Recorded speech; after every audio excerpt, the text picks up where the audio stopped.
Tom was the cat, Jerry was the mouse, and neither one of them ever talked.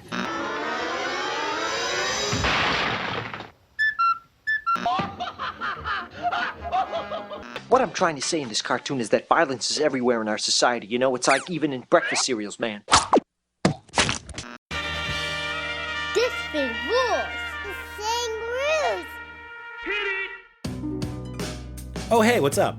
I'm Brian Altano. And I'm Max Scoville. This is a show where we discuss something we love, Unpack why we love it, explain where it came from, try to remember our first impressions of it, share our weird stories about it, maybe learn something new about it along the way.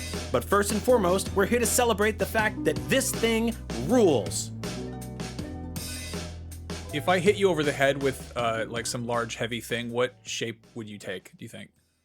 I think I'm going with the mountaintop cone thing that keeps growing, but then I want like 6 or 7 birds in a circle. Okay, around that's it. a classic right there. Yeah. No, we got to talking about this. Tom and Jerry is a wonderful, wonderful cartoon that really just, I think, was some of a lot of people's first exposure to violence. Yeah. And it's some Yeah. of the best violence in America ever. You know, really just a terrible sentence right there. But I mean, I don't know, a cat and a mouse trying to kill each other. It's just, there's I something believe pure about it. It's Academy Award winning violence. Like, Yeah, so- they've won a bunch of awards, dating back to like 1940 when Hanna-Barbera launched this show. This was absolutely one of the first earliest violent cartoons I watched. You totally nailed it. And like back then it was just you would turn on the TV and they were there. I wasn't like Tom and Jerry's on at 6:30 on Tuesday or whatever. It was just always just kind of like hovering around some channel somewhere, right? It felt like it had just been on TV for decades at that point, which I guess in the 80s and 90s it had. Mm-hmm. No, I looked it up. I somehow missed that it was Hanna-Barbera. It was William Hanna and Joseph Barbera. I just always associated them with like Scooby-Doo and stuff like that. But I think this was, it was at MGM and they produced a bunch of the cartoons. And I think they just went and started their own company at some point. But while they were there between 1940 and 1958, they cranked out 161 shorts, many of which won Academy Awards, some of which ran circles around Disney and Warner Brothers. And it's just kind of nuts that this cat and mouse duo was just, I don't know. It is this kind of universal comedy in that it's a cat and a mouse and they try to kill each other, and they would show this before movies. And like, again, This is totally before our time. I feel like maybe I've seen a Tom and Jerry cartoon before a movie at some point. Like they did what, like Roger Rabbit before Honey, I Shrunk the Kids when we were kids. Yeah. Like that. And then Roger Rabbit began with its own like fake cartoon cold open that then led into a live action, like the baby walks off the set and he's in real life and you're like, but the idea we're of doing this? Yeah, but the idea of like, you know, having a short cartoon before a movie, the closest thing we've got to that is, you know, little Pixar movies, or like they do like these bad Simpsons ones now, which I don't particularly like, or like Maggie's and Star Wars or whatever, but like we don't really have those anymore. And it's a drag. Like it used to be this kind of like, it was a cereal box prize for going to the movies. And like, again, this completely predates us. This is a thing that they did in the 1940s. They did this before like grown up adult movies.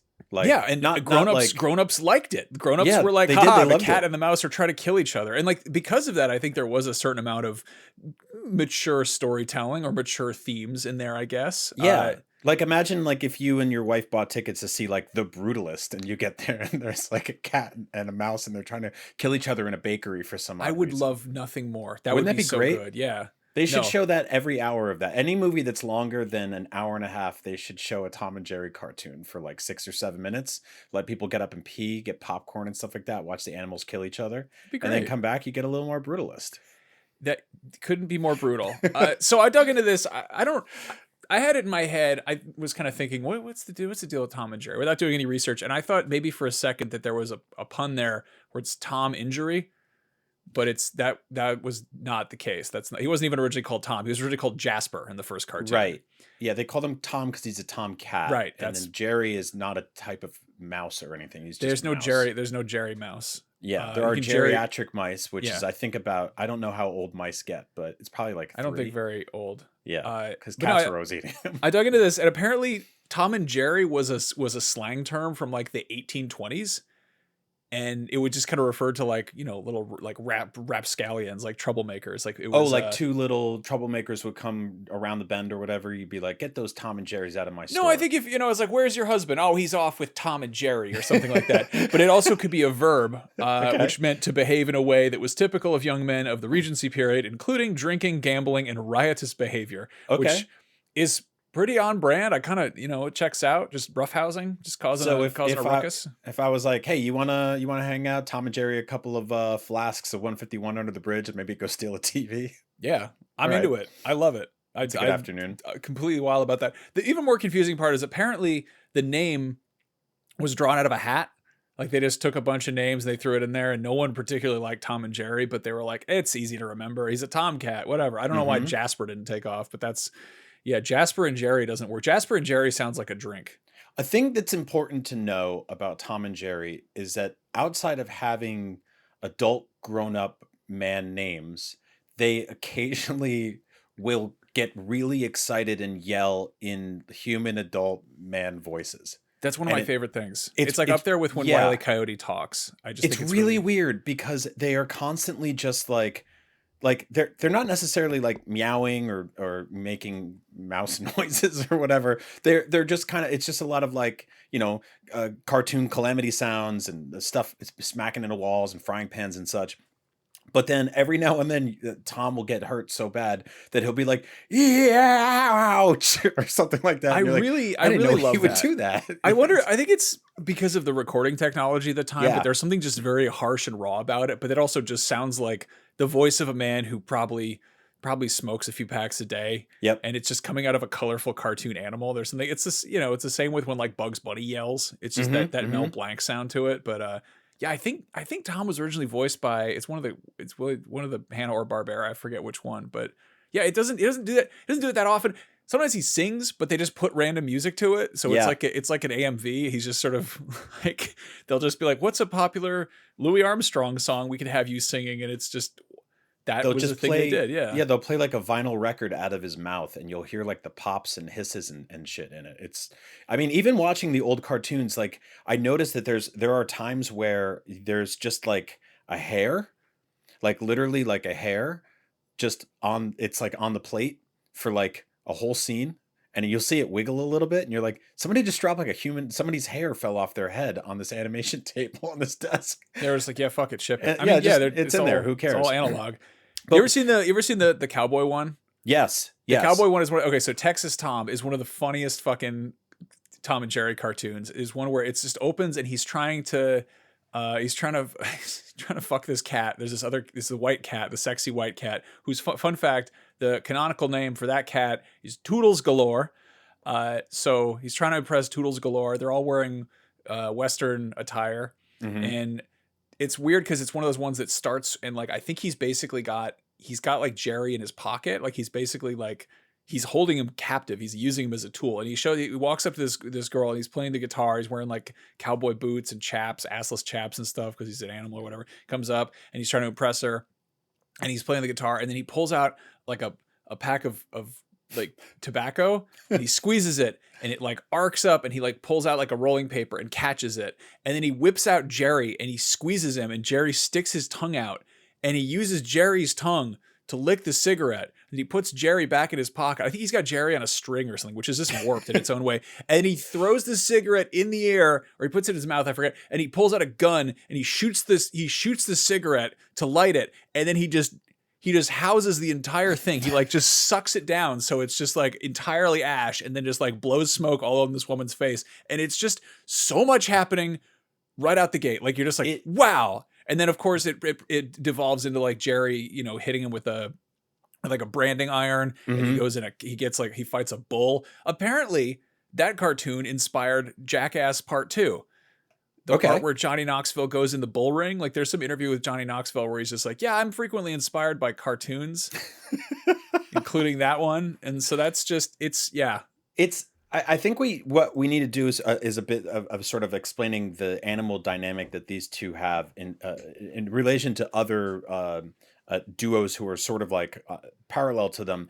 Like you and I are both big fans of Roadrunner and Wile E. Coyote, specifically because like I think Roadrunner is just not, he doesn't care, right? He's not really like, he's just there. He just goes meep meep and runs away. Occasionally he's a bit retaliatory. You can tell a little bit that like he's just kind of rubbing it in Wile E. Coyote's face. Wile E. Coyote is completely going over the top. Tom and Jerry are different in that I don't know if they necessarily hate each other, and at times they do even like team up with each other for like a greater good or to stop another evil or something like that. But they mostly like will get after each other in ways that other cartoon duos really don't. And a lot of that involves doing all sorts of horrible shit with each other's tails, such as knots and getting them stuck in stuff. Like if you watch there's one of my favorite episodes of Tom and Jerry is Tom and Jerry, who again, to establish some rules here, they don't really have like a canonical home, right? Nor do they have owners as like as pets. Like there are different people that watch them sometimes, and sometimes it's like there's a guy who's like, hey, cat, you got to get this mouse out of this house. And other times it's just like, do you guys pay rent? Like, do you have this place to yourself? Tom is just like, he just wakes up with a bloodlust. He's like, I got to kill this fucking Sometimes thing. they got cowboy costumes on. No one understands it. It doesn't make any sense. I recently watched one where it's like they're both in a barn and there's this disgustingly huge chicken. And she's just like, it looks like 6 adult men in a chicken costume. It's just like, it's like the way they build Jabba the Hutt. And Tom goes, I'm gonna hide in her nest. So Jerry goes, I'm gonna hide in her nest so Tom doesn't kill me, right? He doesn't actually say this, he just hides.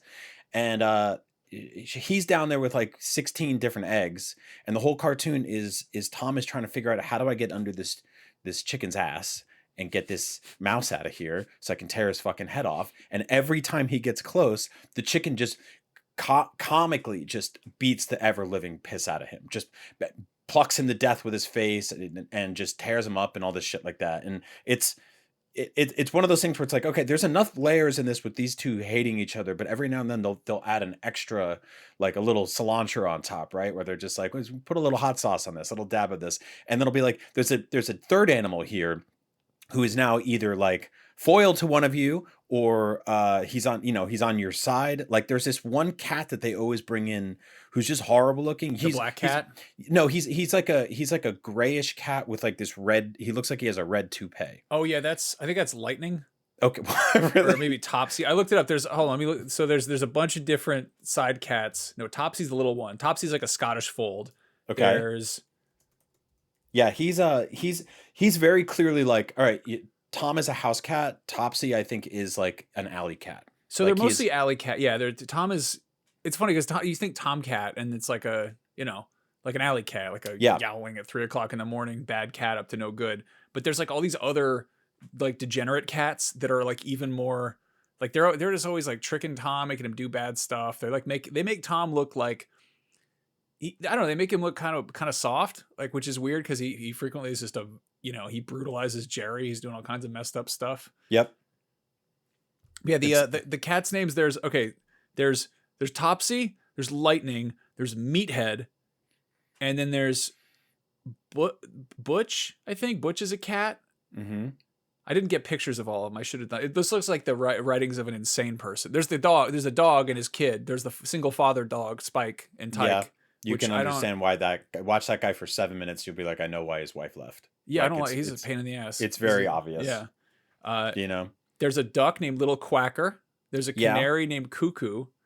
But yeah, there's these other cats that he's always got to deal with, and they're Meathead is the one you're talking about, who's got like red hair, but he's got like a brown body. Mm-hmm. But he's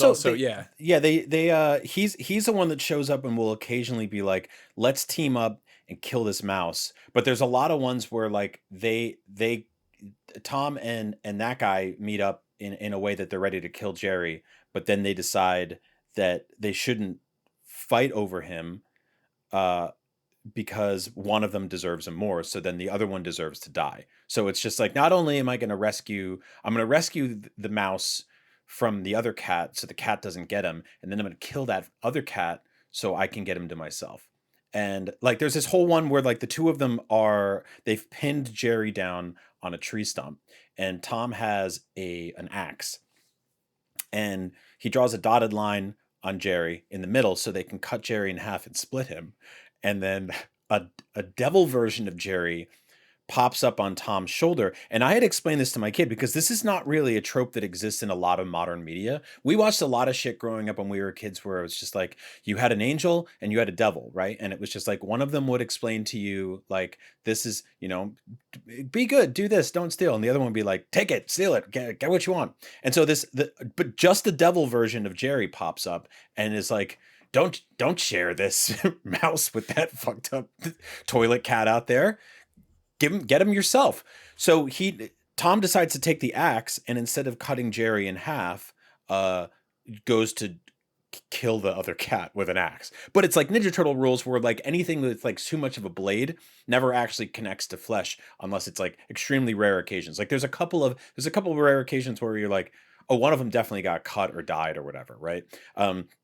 But in this particular instance, the magician thing a lot, where like one of them will be under something and the axe will come down and their head will disappear, and you're like, oh my god, it cut off his head, and then the head pops out, and you're like, oh, you just sucked it in like a turtle.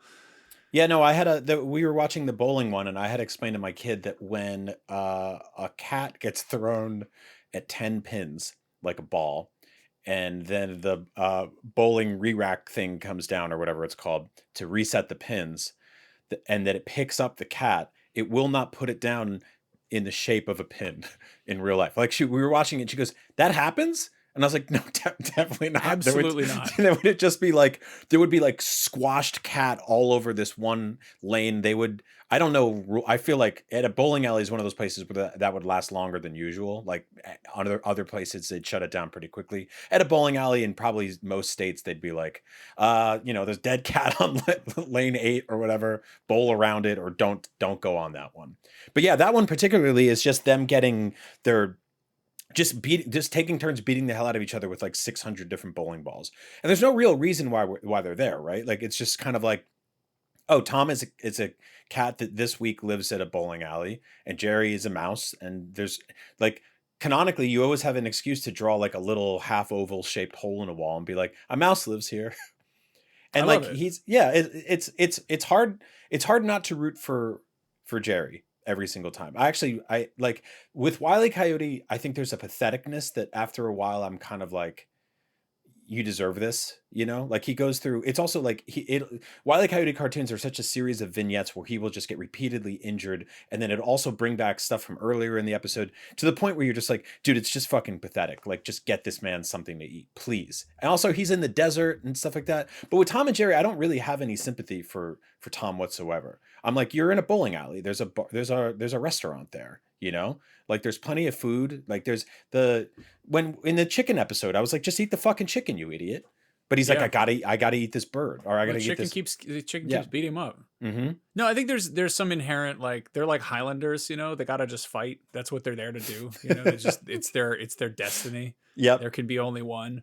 Yeah, they just show up in different contexts and in different space and time, and they're like probably literally space and time. And yeah, I hung out with these twins when I was like, I don't know, 13 or something. And we were like playing in the snow, and we're just like, dicking around sledding and stuff.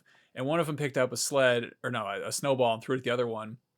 And the other one proceeded to pick up a snow shovel and chase the other one around with it, trying to hit him with it. And I was just like, you have fundamentally misunderstood the point of a snowball fight. Yeah. But there was this level of like, there is some, I don't know, some social contract that most people would have with one another. And I'm sure I feel like you probably had this with your brothers, but you're not twins. There's no like, there's a certain like big brother, little brother, middle brother, that whole thing. There's a certain like, one of us is going to get in more trouble. One of us is stronger, that kind of thing. When it's just basically clones fighting each other. Like, what? Yeah. They're like, one of them's like, fuck you, I know what I can handle, snow shovel coming at you. Like puppies will, play with each other until one of them starts like yelping because like one of them bit the other one's ear or whatever. And brothers are a lot of the same way. Tom and Jerry don't really apply to that because they will just like increasingly go at each other. But the weird thing is like Jerry has like the same powers as Tom. Yeah, he does. Like he's as strong as he is. He's as strong as he is. He does a lot of stuff where you're like, oh, you can pick up an axe in the same way Tom can pick up an axe, or you can, both of you can operate like gigantic yard shears, right? And it doesn't make any sense. I mean, of course it doesn't make sense. It's a anthropomorphic talking cat and mouse that are trying to kill each other. But what I love about it is that like their scale changes constantly. Like it doesn't really make any sense. Like they'll in some episodes they're just like Tom is, the size of like an inchworm. And then 2 scenes later it's like he's sleeping in like a baby's bed with its bonnet on. And you're like, okay, whatever. It's not real. Doesn't matter. No, sometimes the Tom's just like a full-size human man. Yeah, they That's do that. weird. They did like a there's like a shockingly like not well made, but it's like expensive looking live action Tom and Jerry movie from like 4 years ago. That it's one of those things that came out during the pandemic that like I think it like went straight to HBO Max or something, and then like we were home and there was like another another outbreak or whatever, and I was like, sure, I'll watch the live action Tom and Jerry movie where they're at a hotel and they're drawings, but everything else is real. But they're in New York City, and Chloe Grace Moritz and Michael Pena are there. Isn't it mostly just about people and their problems and this like Yeah. They did the same thing with them, which was really I'm a huge fan of the original Gene Wilder Willy Wonka movie, and they put out this like psychotic fever dream remix of that movie just a few years ago. That's an animated version of Willy Wonka and the Chocolate Factory, the original Gene Wilder one. But the entire time while all of the things are happening in that movie, Tom and Jerry are there. What? Yeah. You didn't know about this? No, what the fuck? There's an animated, and it's not a remake. It's sort of like the way they did a game based on The Godfather, where they were just like, hey, there's a Corleone who was in the background of all the scenes in the movie, and you get to play as him. And you're like, no, he wasn't. And they're like, yeah, but it's a game. Shut the fuck up. Just buy the game. You like The Godfather, right? I'm like, yeah. You like video games. You remember GTA? Yeah, we made GTA, but for The Godfather. Oh yeah, that's cool because GTA ripped off The Godfather a bunch. So I guess that makes sense. Sure, that's fair. But like it's not actually a thing. And I recognize that Willy Wonka and the Chocolate Factory didn't actually happen. But taking that movie and drawing it and then being like the whole time, outside of like all the HIPAA violations and children dying and shit like that, there's also like a mouse and a cat who are like running around getting their hair everywhere and trying to kill each other the whole time. So like it's literally like they're like, oh no, Augustus, don't fall in the chocolate river. And then like Tom and Jerry are trying to push each other into it at the same time. And you're like, what would make that movie why? really good is if there was one like real weird Oompa Loompa that kept trying to eat Tom. Yeah. So you have like this like food chain thing going on. I think that the Oompa Loompas like recognize that this is a problem, that these things are here, but they're also like, I don't know, like we don't have like one of those like Busy letters killing outside kids, of our yeah. restaurant. Yeah, it doesn't say like F or C or whatever outside because like the New York City health inspectors came by or whatever. Like no one's checking this place. You have to win a contest to even go in there. I want more Tom and Jerry and just other movies. I want them to just exist. I mean, if they can show up in a bowling alley or on a ranch, they can show up in any film. I feel like with this specifically, it was before the Chalamet Wonka prequel.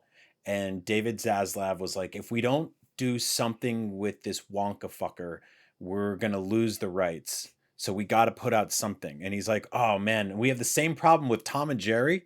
And someone in the room was like, just make a Tom and Jerry Wonka. You know what, a Tom and Jerry go to Wonkas and the kids don't give a shit. It's a pandemic. I don't know. I think there's definitely some stoned people over at like the WB animation department where they were just like, hey, what if Scooby and Shaggy and the gang hung out with Gene Simmons and Kiss? And someone else is like, they already did that once in 2003. And somebody goes, oh, but what if it was in a direct-to-video movie? And they're like, cool, let's do it. What about John Cena? Should he be there? No, man, that's stupid. That should be a separate movie entirely. And then they make that one too. They just, Yeah. I think that like, I appreciate your perspective on this because I think that that's like we watched a lot of like, Scooby-Doo meets the Harlem Globetrotters, and like, Batman is, he flew over into this episode, and the Flintstones meet the Jetsons. This movie is called Tom and Jerry, Willy Wonka and the Chocolate Factory. Like it's not even meat. It's just. Is that like when like a dentist's office is just called like dentist near me or like Thai food delivery fast? Like is this like an SEO handle? Like that's weird. Now I'm just thinking like, what other classic movies do I want to see Tom and Jerry in? Because like I just think that Seven. would be Seven would be good. A I lot don't of know. I booby want traps the, in there, all sorts of shit. the Could go on. Brutalist. I want just a really sad, somber movie. Some of these feel like it could have happened. Like I feel like 12 Angry Men or something. They would have totally done that, where it's just like, oh no, there's jury duty, but Tom and Jerry duty, more Well, like. what was that? There was the Nintendo Wii game called Deadly Creatures where it's just Oh what my was it? God. It was like Dennis Hopper and Yeah. and who was it? Billy Bob Thornton. Billy Bob Thornton and Dennis Hopper. That was one of the most. That was kind of that movie. That's kind of what that was. Yeah, it yeah. Was just, it was just animals doing stuff that animals do, but in the background, there's a human story happening that you're seeing. You're like, which do I care about? So it's Dennis Hopper and Billy Bob Thornton doing an original story Nintendo Wii game with motion controls, where they are like drug dealers or there's some sort of naughty criminals. They're like doing something. Yeah, they're like treasure hunters. And yes. then and they're in the background. They're just like being normal sized people, and they're just kind of like towering over what's going on. And then in the foreground, the player is playing as like I think tarantula. It's like a tarantula, but then also a scorpion, and you fight rattlesnakes and stuff. You fight various bugs, and you just do bug stuff. But so it's a lot of like it's a lot of like sort of Honey I Shrunk the Kids scale, where you're really tiny in the walls and stuff like that. But in the background, like the adults are arguing and they're like, "Oh, we got to take out this guy who stole our treasure." But then there's just a bunch of creatures fighting in the foreground. It doesn't make any sense at all. I think maybe one point they interact with some part of the treasure in some way, but for the most part they don't. It's just like a bizarre separate component. So you know the Great Mouse Detective? Yeah.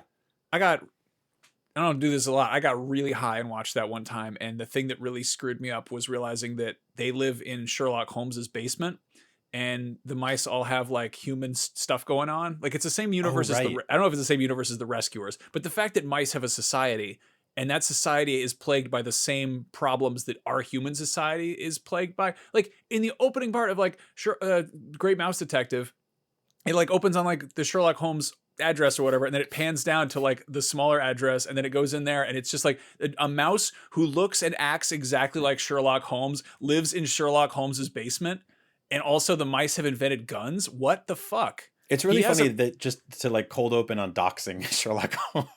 Pretty much. Just zoom in on his birth certificate. I mean, he has a lot of enemies, right? Or like one or two in particular. I don't know if he's in the same rule house as like old detective stuffs where you just like walk in, you knock on their door, and they're sitting at the table or whatever, and you're like, "Hey, my husband's missing." I think it was just his house. I read a bunch of those books, and they never talk about the mice. They never. I mean, this honestly seems like something that like maybe Sherlock Holmes would have cooked up in his own brain while he's in like an opium stupor or something. But like, yeah, like it shows up in, I don't know. I think that it's Basil of Baker Street or something is the mouse name, and then his like friend is like is his friend named Watson? I can't remember. Yes. That's his Robin basically. Which is weird that like Sherlock Holmes, like there's a Watson in there, but then there's also a Watson mouse. But I don't know. They go on this whole adventure, but it opens with him basically doing forensics tests with a revolver. And he's like, I can't get past the fact that the mice have firearms and they are living in the underbelly of like, there's elaborate crime happening in there, but the humans have no awareness of it whatsoever. Mm-hmm. I don't know. Like, and then again, the similar deal with an American Tale where there's like the Russian Revolution happened for mice, I think.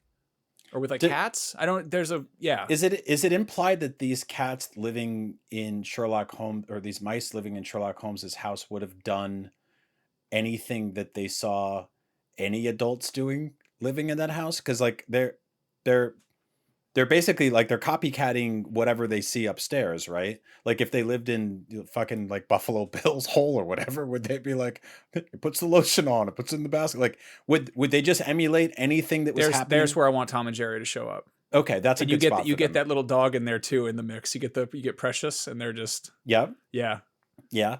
I like the idea of these two sort of transcending time and appearing in random places. I don't like when I didn't like in the live action movie where they were just like in a hotel with human beings for a long time, because I think that like my favorite Tom and Jerry cartoons are the ones where it's gone on for so long where I'm like, who is paying for this house?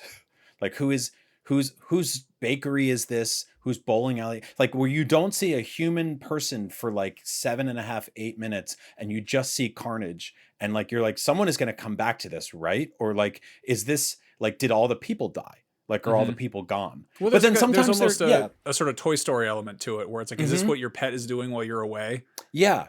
And then Sometimes like sometimes there is, like I said before, there is an owner who is like, you know, it's implied like, hey, get these things, you know, kill that animal for me or whatever. Take care of this. But yeah, they are like, I would say some of the most influential, like very clearly, obviously the biggest influence was Itchy and Scratchy. And I think that like for a lot of people who grew up watching cartoons in the 80s and 90s and got the Simpsons, you also had some rollover where Tom and Jerry were still on TV a lot, and it's been rebooted so many times. So like you had no excuse to like not miss some version of it. But Itchy and Scratchy was the one where you're like, oh, they're showing blood. Like they're showing decapitation. They're doing what like Tom and Jerry wouldn't do. Yeah. The weird thing about Tom and Jerry is that like there's a lot of that like, oh, you couldn't do this today. And the big stuff with Tom and Jerry is that they do a lot of jokes that like don't make sense anymore because we don't have those things. Like they're so and not just like someone smoking a whole pack of cigarettes or something like that, where you're like, wow, people don't really do that anymore. But like there was one where Tom and Jerry are they're at this kid's house who is a human, but you don't really see her face. And she's got like a baby nursery, and which doesn't make any sense because she's like a baby, but also she has a dollhouse. And Tom spends most of this episode in the dollhouse, dressed up in doll clothes, and Jerry is trying to get in, and every time he reaches his hand in the dollhouse, he gets, you know, mouse trapped or stabbed or something like that. Oh, you mean Jerry's in the dollhouse. Jerry's the mouse. I'm sorry, Jerry's in the dollhouse, and Tom's trying to get in, and it starts with him running. Like Jerry runs into the dollhouse and immediately puts up a sign on the front of the house that says measles. And you're like, wow. I was actually going to joke that like that one where Tom gets polio, but no, it's actually measles was the. Yeah, which, you know, in, you know, by current standards, both of those things have a shot at coming back. So you never know. I mean, maybe that'll be in the real reboot for real. If certain people don't eat them on the side of the road first. But yeah, like it was like watching that, I was just kind of like, and my kid was like, what's that? And I was like, oh, I have to explain what measles is. I guess a lot of parents have to do that now. Just say it's COVID, you know? Yeah, that works again. Yeah, it's the same. If it just had said COVID, Tom's like, I'm not going to that fucking COVID house. The thing I didn't get when I was a kid, like watching Itchy and Scratchy on The Simpsons, I thought it was like, I guess Tom and Jerry never seemed particularly violent to me. So the exaggerated version, I was like, well, I don't understand. It's something about that joke I feel like was very much made for. I don't know if there was a generation that hated Tom and Jerry for being too violent. Weirdly enough, digging around looking at it, there were various reasons that show got in trouble. There are some things in that show you definitely cannot do anymore. Like there's one where I think they do blackface, which got left off of the, you know, collected DVD collections, whatever. There's also the character Mammy Two Shoes. Allegedly, the character's name is that. It's actually not the character's name. That character name was taken from some like a concept art for a similar character in an old Disney short. And there was an article in like 1975 basically going off about how like this is a horrible, you know, portrayal of a black woman. And like, this is a, you know, it's like this, you know, stereotypical maid character. And the name stuck because of this article. Everyone got mad about it, but the name was never actually that character's name. That character never had a name in Tom and Jerry. So they're like, this is a horrible, you know, stereotypical thing, to the point where there was a DVD where they had Whoopi Goldberg talking about the cultural significance and describing that character as Mammy Two Shoes, despite that never actually being officially the character's name. So there's like on an official DVD featurette or whatever, which is just kind of baffling, kind of confusing. Yeah, that it made it that far. That one actually they did a bunch of like little tweaks over the years where they would, you know, update it for cultural standards, whether that's like getting rid of cigarettes or oddly, like, I guess, whitewashing that character, which is problematic in a different way, I guess, to be like, let's just make this black woman white in the cartoon. Like what could go wrong? That's like the Resident Evil 5 rules. Something where like they're that. Just yeah. like, oh no, is this better? And you're like, man, how did you even get here to begin with? Yeah, I don't know, but that's a whole can of worms. The weird thing is like I don't know when PETA started going after cartoons and, you know, movies and stuff, or like, you know, being like Assassin's Creed 3 has whaling in it. You shouldn't be allowed to kill virtual whales. Like, can we kill real ones? Don't do that either. I'm like, what? All right. I don't remember anyone ever really getting mad about like the animal. I mean, I'm sure somebody was like, "This is too violent. Kids shouldn't watch this." But I don't know. My mom was always like, "Yeah, Tom and Jerry, go nuts," because it had been around longer than she had. There's a sort of it's kind of Yeah, grandfathered same. in. But I mean, by the time we started watching it, it had been around for like 40, 50 years. So it's like, it's it they turned out okay, right? Yeah. They So made us. the funny thing is, it is still around. You still can do it. There's actually a modern Tom and Jerry that was made for like a Southeast Asian audience. And so instead of being they have like a slight redesign. They're like definitely like noticeably different like style. But the shit that they're doing is more like there's an episode where it's like the big kind of core joke is a durian fruit, which you know what those like the Yeah. which they smell god awful. They taste good. They taste sort of like a banana, but they smell like shit. And it's to the point where like there are places in Asia where they'll have like do not open durian here. Like in public markets, they'll have signs with like a durian crossed out or like don't do that here. It smells like assholes. Get that No, out of here. I was hanging out with a friend of mine the other day who said he cooks it constantly, and he's in an apartment, and his neighbor knocked on the door and was like, "Hi, I just want to let you know, I called the fire department because it smells like there's a gas leak in this apartment. We might have to evacuate." And he was like, "Oh, sorry, I'm stir frying durian or whatever." Cooking fart melons over here. No, like I don't know, but it's funny that was the core thing. And I think there's also, instead of like a baseball bat, Tom's got like a cricket bat and a helmet on, and it's like, oh, okay, so like this is the universal concept of a cat and mouse fucking with each other, except put in an entirely different kind of cultural context, which is fascinating. Yeah, I don't know. There are trappings that don't age well or are problematic or just don't age, period. But at the end of the day, like cats and mice, they still do hate each other, and it's still fun to imagine what if they really tried to kill each other. Yeah, you could get rid of all of the woke in the world, and a cat and a mouse would still try to kill each other in a house. It doesn't matter what you are. It doesn't matter what's out there or who's president or what they don't like. If you put a cat and a mouse in a house together long enough, those motherfuckers will hate each other. They're going to hit each other over the head with frying pans and irons and stuff. They will. A lot of people don't know this, but a mouse is as strong as a full-grown house cat. That is true, and he has human hands that can hold stuff. He has thumbs and such. Thumbs. Yeah, it's all that good stuff. It's not great, honestly, to see what they do to each other. So there is that artist I want to talk about. Let's see, what's his name? I have it written down here. He did the sculptures based on the body horror Tom and Jerry injuries. It's a Japanese sculptor named Taku Inoue, who basically made every single, like the bowling pins, or like the Tom runs into a frying pan and his head looks like a frying pan. He captures Tom, mostly Tom, specifically like at peak injury when it's happened in like a cartoonish way. And it's slightly different than like Looney Tunes rules, where like if you get hit in the head with the piano and the piano just becomes your teeth or whatever. You probably get a little of that in Tom and Jerry. Tom and Jerry do a lot of like sort of body morphing stuff where like Tom will get hit so hard with like a baseball bat that he'll turn into a ball, and it doesn't make any sense. But they'll just be like, Tom is a ball now, or like the bowling pin from before. And yeah, this artist has been doing, you and I have been like geeking out about this guy's stuff for like 10 years now. He creates like 3D sculptures, which I think at some point,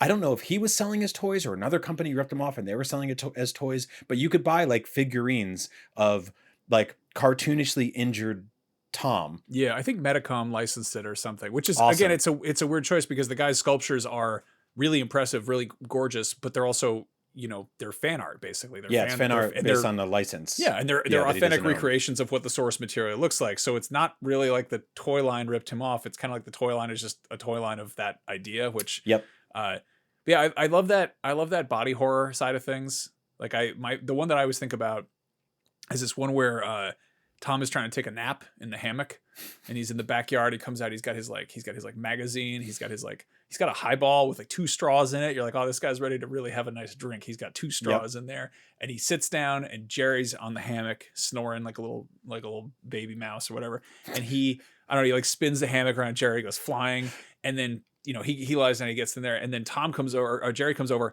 and does some. I forget how he just spins the hammock, and it flips over, and Tom falls flat on his drink, and the straws shoot up the back of his head and stick out of his neck, and it just looks like a boa constrictor swallowed an old-fashioned TV. Like it's horrifying. It's awful. Yeah, it's an awful thing to do to somebody, honestly. Like No, just not a care in the world. No love between these two. Actually, no, there is occasionally love between these two, which is like I sort of like that here and there, like they do sort of like walk off into the sunset together, or they are friendly with each other. Like I said before, there's occasionally like they'll team up because like there's a bigger threat, a bigger problem, or whatever. But for the most part, yeah, they fucking hate each other, man. They cannot wait for each other to die. I like But it. The weird thing though is, aside from that horror, like I don't know why, but my mental image of like a relaxing Saturday is specifically that Tom and Jerry cartoon where he's just like, yeah, man, I'm gonna have a big drink and go sit in the hammock and just lie down. It's gonna be nice and, beautiful, like 1950s cartoon palette. It's all colorful and nice and it's just chill. And then, inevitably some horrible shit goes wrong. Like it's not a Tom and Jerry cartoon that you and me, there's that one that we're always laughing about. That's like, it's a bunch of cartoon cats, but I think it's Looney Tunes. Right? Oh, the one with the voice toss or whatever? Where they go, row, row. Yeah. That's a Tex Avery cartoon. That's one of my favorites. I forget what it's called, but basically this, what is it, like a mouse? It's a mouse who he has like this he gets one of those things. No. So it's a cat who he gets like a mail away, X-ray glasses, like, goofy comic book gadget things, and he mails away for like, it's like throw your voice, like it's like a ventriloquist thing, and it just looks like a weird button that he puts on his tongue. And it allows him to like make it sound like his voice is coming out of things. And so he decides to start messing with these dogs, or this one big dog, by making it sound like there's a cat in different places.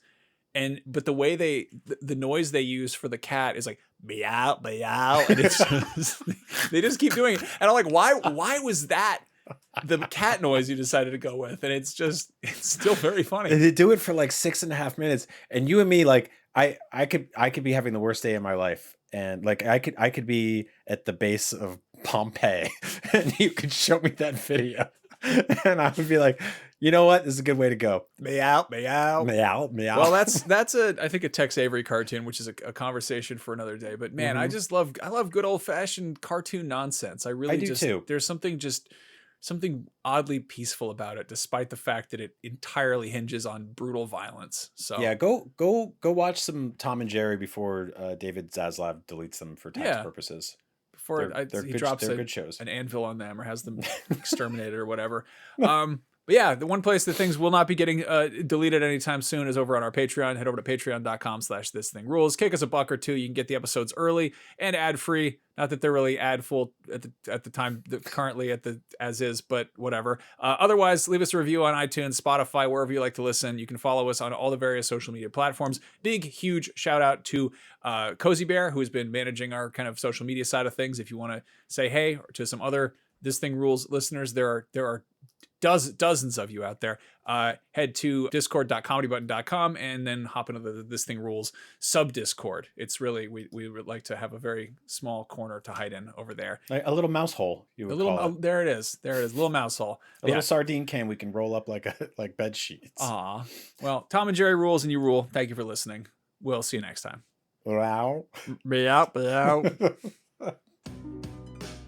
And before we go, just a quick shout out to our Patreon producers, Ben Burkhalter, Paul Atienza, Kevin Lemasurier, Steve Cam, Donald Cole, Caleb Hilliard, and Billy McKendry. Thank you all so much. Meow, meow.